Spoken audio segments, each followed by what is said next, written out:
E hoje vamos ver, conhecendo um criadouro de aves.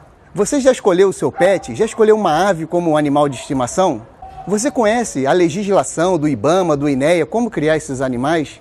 E muito mais, muitas curiosidades, vem com a gente!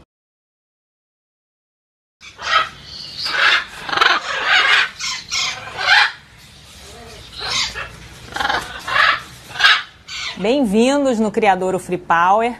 É um criador que a gente basicamente cria psitacídeos, né, os animais de bico torto, araras, papagaios, ararajubas, mas também temos flamingos e queríamos muito apresentar para vocês o trabalho da gente, vai ser um prazer receber vocês, vamos lá. Esse criadouro ele é comercial, ele trabalha basicamente com psitacídeos e ele é dividido em áreas, as áreas de incubação artificial, a sala de creche para os recém-nascidos, outra para os mais desenvolvidos, um solário para os desmamados e os matrizeiros são divididos em galpões para as araras, papagaios e as pequenas aves para a reprodução deles.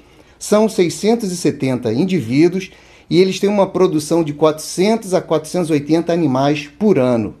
Bom, é muito importante quando você trabalha com animais em cativeiro que você tenha todos os registros dos animais que você está trabalhando. Então a gente tem um sistema de controle informatizado que aqui, por exemplo, para arara azul, você seleciona a espécie, você tem todas as araras azuis que tem lá, com todas as marcações, tipo de entrada, sexo, informações. Quando você clica em qualquer uma delas, você tem, abre a ficha dela, né, com todas as informações, se ela copulou, se ela se deu bem com o macho, se ela não deu, se ela teve filhote, se ela cria bem, se ela não incuba bem, todo o histórico, todo o diário, entendeu, de cada indivíduo que tem dentro do criador.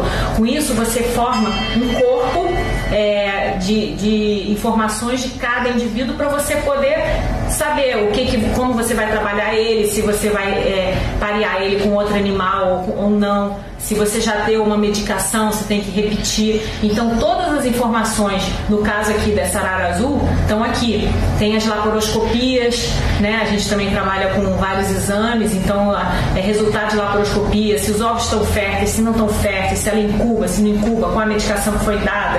Então, isso é muito importante. Um criador que não tem um histórico, aí não tem vida, né? Você precisa disso para você poder trabalhar melhor. O criador ele tem que manter alguns exames, né, de rotina, quer dizer, vermifugações, coccidiose, alguns antibióticos que anualmente são ministrados, principalmente na época fora da reprodução. A gente tem todo um caminho que a gente percorre no nosso manejo para chegar na época reprodutiva e os animais estarem prontos para reprodução, sem vermes, sem coccidiose, sem alguma doença. Então, para isso, a gente, na época de inverno, né, a gente faz os exames de rotina e check-up geral do plantel para a gente poder avaliar o que é necessário introduzir neles nessa época para que eles cheguem na época de reprodução sem enfermidade nenhuma. Agora, a vacina não existe. Para psitacídeo não tem vacina. Então, esses são os flamingos. A gente tem duas espécies, o rúbeus e o róseos. São animais muito bonitos, são animais muito visados assim para ornamentação, né? Eles normalmente precisam de um grupo maior de animais, eles são animais gregários, então eles necessitam de uma quantidade maior de indivíduos num lote para eles poderem se sentir à vontade e poderem reproduzir. Tá? A segurança deles vai muito em cima da quantidade de animais que você tem nesse lote que você forma. Fora isso, o substrato é uma coisa muito importante para eles, eles são filtradores, então eles necessitam da água, né, da laminha da água para poder filtrar as partículas que eles vão se nutrir. E também é importante que o substrato não seja duro, que seja uma lama mais macia ou uma terra mais macia para que também não danifique as patas deles, né? É muito importante para quem está adquirindo flamingos que não adquira só 1 ou 2 ou 3 exemplares só para ornamentação, porque vai contra, né, a necessidade deles e com isso muitas vezes os animais perdem a cor, não estão muito felizes, podem ficar enfermos com mais facilidade. Aqui são os filhotes, é a incubadora, né, dos filhotes recém-nascidos, né? A gente tem aqui o arara canindé, arara juba, arara vermelha, tá? Tem filhotes de várias espécies diferentes. Aqui basicamente ficam os animais recém-nascidos. Esse aí, no caso, uma arara canindé, tá? O papinho dela, a quantidade de alimentação é proporcional ao tamanho dela, ao peso, tá? Cada animal tem uma quantidade certa de alimentação que é dada por cada alimentação.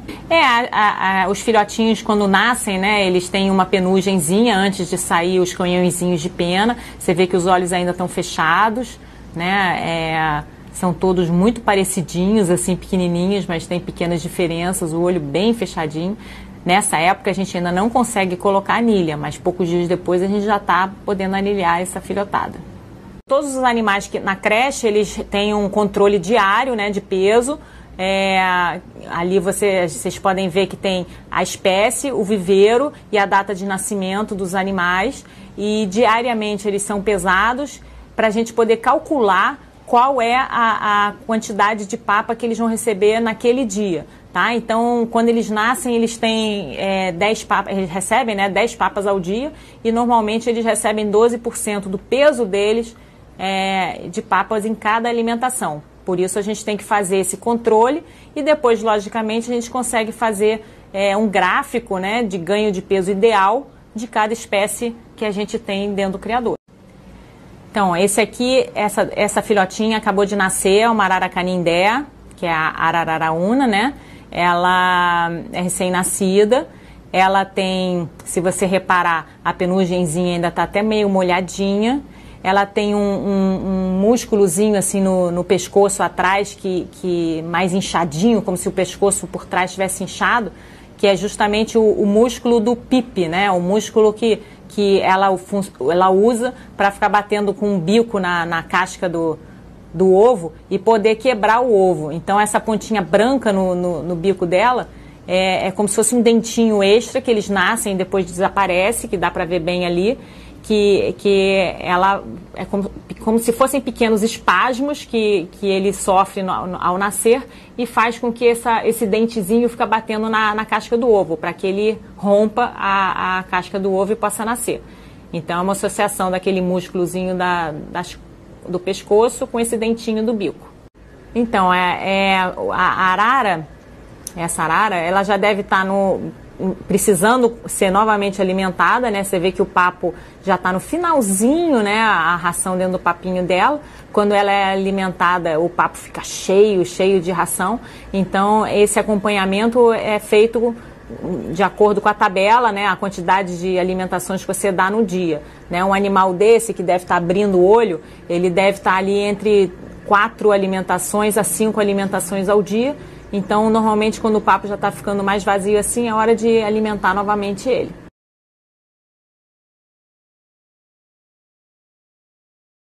E ele pode optar pela anilha fechada. A anilha fechada é normalmente a mais utilizada, porque ela é mais fácil de visualizar pelo cliente final, né?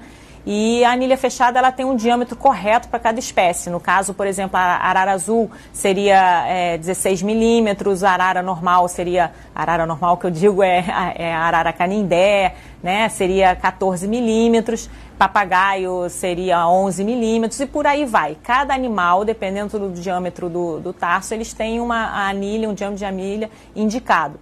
E essa anilha tem que ser colocada num momento que ele ainda está praticamente abrindo o olho, ou seja, praticamente recém-nascido. É o momento certo de se colocar. Se esse momento passa, né, você não consegue mais inserir essa anilha fechada na pata.